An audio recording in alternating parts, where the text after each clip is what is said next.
ಆತ್ಮೀಯ ಬಂಧುಗಳೇ, ಮಹಾಭಾರತ ಭೀಷ್ಮ ಪರ್ವ. ಇದರಿಂದ ಇವತ್ತು ಯುಧಿಷ್ಠಿರನ ಚಿಂತೆ, ಕೃಷ್ಣನ ಆಶ್ವಾಸನೆ ಮತ್ತು ಕ್ರೌಂಚ ವ್ಯೂಹದ ರಚನೆ ಈ ವಿಷಯದ ಬಗ್ಗೆ ನಾವು ತಿಳ್ಕೊಳ್ಳೋಣ.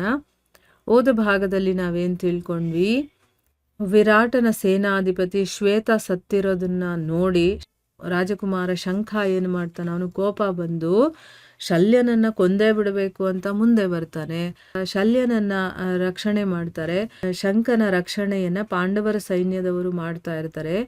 ಈಗ ಶಲ್ಯನ ಹತ್ರ ಶಂಖ ಬರ್ತಾ ಇರೋದನ್ನ ನೋಡಿ ಶಲ್ಯನ ರಕ್ಷಣೆಗಾಗಿ ಕೌರವರ ಸೈನ್ಯದಿಂದ 7 ಮಹಾರಥಿಗಳು ಅವನನ್ನ ರಕ್ಷಣೆ ಮಾಡ್ತಾ ಶಂಖನ ಮೇಲೆ ಬಾಣಗಳ ಸುರಿಮಳೆಯನ್ನು ಸುರಿಸ್ತಾರೆ. ಇದನ್ನ ನೋಡಿ ಶಂಖನಿಗೆ ಕೋಪ ಬಂದು ಅವನು ಆ 7 ಜನರ ಧನಸ್ಸುಗಳನ್ನು ಕೂಡ ಕತ್ತರಿಸ್ಬಿಡ್ತಾನೆ. ಅವಾಗ ಏನು ಮಾಡ್ತಾರೆ, ಭೀಷ್ಮರು ಅವನ ಮೇಲೆ ಯುದ್ಧಕ್ಕೆ ಬರ್ತಾರೆ.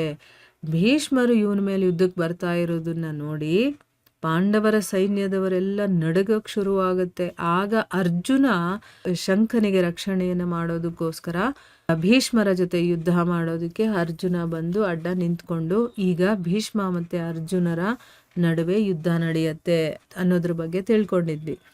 ಈಗ ಮುಂದುವರೆದು ಈ ಕಡೆ ಶಲ್ಯ ಕೈಯಲ್ಲಿ ಗದೆಯನ್ನು ತಗೊಂಡು ತನ್ನ ರಥದಿಂದ ಇಳಿದು ಶಂಖನ 4 ಕುದುರೆಗಳನ್ನು ಕೊಂದು ಬಿಡ್ತಾನೆ. ಯಾವಾಗ ಕುದುರೆಗಳು ಸತ್ತೇ ಹೋದವೋ ಆಗ ಶಂಖ ಕೂಡ ಏನು ಮಾಡ್ತಾನೆ, ಕತ್ತಿಗಳನ್ನು ಕೈಯಲ್ಲಿ ತಗೊಂಡು ತಕ್ಷಣ ರಥದಿಂದ ಹಾರ್ತಾನೆ. ಈಗ ಕುದುರೆ ಇದ್ರೆ ತಾನೇ ರಥದಲ್ಲಿ ಕೂತ್ಕೊಂಡು ಯುದ್ಧ ಮಾಡೋದಕ್ಕಾಗೋದು. ಈಗ ಕುದುರೆಗಳೇ ಸತ್ತೋಯ್ತು ಅಂತಂದಾಗ ಅವನು ನೆಲದ ಮೇಲೆ ಹಾರ್ತಾನೆ. ಆಮೇಲೆ ಅವನು ಅಲ್ಲಿಂದ ಇಳಿದು ಅರ್ಜುನನ ರಥ ಇರುತ್ತಲ್ಲ ಅದರಲ್ಲಿ ಹೋಗಿ ಕೂತ್ಕೊಳ್ತಾನೆ. ಅಲ್ಲಿಗೆ ಹೋದ ಮೇಲೆ ಅವನಿಗೆ ಸ್ವಲ್ಪ ಶಾಂತಿ ಅನ್ನೋದು ಸಿಗುತ್ತೆ. ಈಗ ಭೀಷ್ಮರು ಪಾಂಚಾಲ, ಮತ್ಸ್ಯ, ಕೇಕಯ ಮತ್ತು ಪ್ರಭದ್ರಕ ದೇಶದ ಯೋಧರನ್ನು ಬಾಣಗಳಿಂದ ಹೊಡೆದು ಬೀಳ್ಸೋದಕ್ಕೆ ಶುರು ಮಾಡ್ತಾರೆ. ಆಮೇಲೆ ಅವ್ರೇನು ಮಾಡ್ತಾರೆ, ಅರ್ಜುನನ ಜೊತೆ ಹೋರಾಡೋದನ್ನು ಬಿಟ್ಟು ಪಾಂಚಾಲ ರಾಜ ದ್ರುಪದನ ಮೇಲೆ ದಾಳಿ ಮಾಡ್ತಾರೆ. ಮತ್ತೆ ಅವರ ಸೈನ್ಯ ಭೀಷ್ಮರ ಬಾಣಗಳಿಂದ ದಗ್ಧವಾಗ್ತಾ ಇರೋದು ಕಾಣಿಸೋದಕ್ಕೆ ಶುರುವಾಗುತ್ತೆ. ಅವರೇನು ಮಾಡ್ತಾರೆ, ಪಾಂಡವ ಪಕ್ಷದ ಮಹಾರಥಿಗಳನ್ನು ಕರೆದು ಕೊಲ್ಲೋದಕ್ಕೆ ಶುರು ಮಾಡ್ತಾರೆ. ನೀನು ಬಾ, ನನ್ನ ಜೊತೆ ಯುದ್ಧ ಮಾಡು, ನೀನು ಬಾ ಅಂತಂದ್ಬಿಟ್ಟು ಅವರನ್ನೆಲ್ಲ ಕೊಲ್ಲೋದಕ್ಕೆ ಶುರು ಮಾಡ್ತಾರೆ. ಇಡೀ ಸೈನ್ಯ ಉನ್ಮತ್ತವಾಗೋದು ಶುರುವಾಗುತ್ತೆ. ಅಂದರೆ ಎಲ್ಲರಿಗೂ ಕೂಡ ಆತಂಕ ಶುರುವಾಗ್ಬಿಡುತ್ತೆ. ಅವರ ವ್ಯೂಹ ಎಲ್ಲ ಭಂಗವಾಗಿಬಿಡುತ್ತೆ. ಇದರ ನಡುವೆ ಏನಾಯಿತು, ಸೂರ್ಯ ಮುಳುಗ್ತಾನೆ. ಅದಕ್ಕೋಸ್ಕರ ಆ ಸೂರ್ಯ ಮುಳುಗಿದಾಗ ಕತ್ತಲಲ್ಲಿ ಏನೂ ಅವ್ರಿಗೆ ಹೊಳಿತಾನೂ ಇಲ್ಲ, ಏನು ಮಾಡಬೇಕು ಅನ್ನೋದು ಗೊತ್ತಾಗ್ತಾ ಇಲ್ಲ.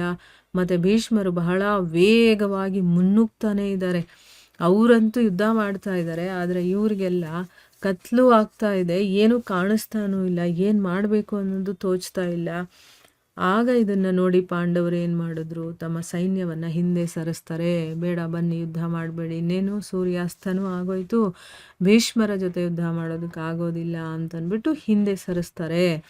ಮೊದಲ ದಿನದ ಯುದ್ಧದಲ್ಲಿ ಯಾವಾಗ ಪಾಂಡವ ಸೈನ್ಯವನ್ನು ಹಿಂತೆಗೆದುಕೊಂಡ್ರೋ, ಅಂದರೆ ಸೈನ್ಯದವರನ್ನೆಲ್ಲ ನೀವು ಬಂದ್ಬಿಡಿ ಅಂತ ಕರೆದ್ರೋ, ಮತ್ತು ಕೋಪ ಮಾಡಿಕೊಂಡಿದ್ದಂತಹ ಭೀಷ್ಮರ ಪರಾಕ್ರಮವನ್ನು ನೋಡಿ ದುರ್ಯೋಧನ ತುಂಬ ಸಂತೋಷ ಪಟ್ಕೊಂಡು ಸಂಭ್ರಮ ಪಡ್ತಾನೆ. ಯಾಕಂದರೆ ಪಾಂಡವರು ಹೆದರ್ಕೊಂಡಿದ್ದಾರೆ, ಹಿಂದೆ ಹೋಗ್ಬಿಡ್ತು ಸೈನ್ಯ. ಮತ್ತು ಕೋಪ ಮಾಡಿಕೊಂಡಿರುವಂಥ ಭೀಷ್ಮರು ಇಷ್ಟೊಂದು ಉಗ್ರ ರೂಪವನ್ನು ತಾಳಿ ಇವರು ಯುದ್ಧ ಮಾಡ್ತಾ ಇದ್ದಾರೆ ಅಂತ ದುರ್ಯೋಧನನಿಗೆ ತುಂಬ ಸಂತೋಷ ಆಗಿಬಿಟ್ಟು ಅವನು ಸಂಭ್ರಮ ಪಡ್ತಾನೆ.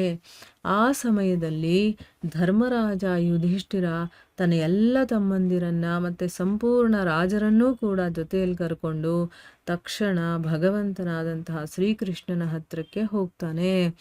ಈಗ ನಮ್ಮ ಕಡೆಯವರೆಲ್ಲ ಸೋತು ಹೋಗ್ತಾ ಇದ್ದೀವಿ ಅನ್ನುವಂಥ ಒಂದು ಮನಸ್ಥಿತಿ.